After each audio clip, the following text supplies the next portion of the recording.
Një tender zhvilluar nga kompania shtetërore Alp Control për aeroportin e Kukësit parashikon një shpenzim prej rreth 350.000 eurosh në një kohë kur aeroporti nuk ka pasur fluturime prej rreth 2 vitesh.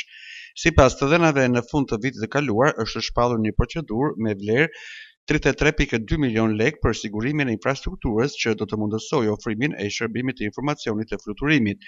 Megjithatë, mungesa e aktivitetit ajror në aeroportin e Kukësit ka ngritur pikpyetje mbi efektivitetin e këtij investimi dhe përfitimi konkret për publikun. Burime bëjnë me dije se objekti i kontratës lidhet me marrjen me qira të një strukture të lëvizshme kontrolli ajror e pajisur me mjete e komunikimi si radio dhe linja telefonike, e cila zakonisht përdoret për menaxhimin e trafikut ajror.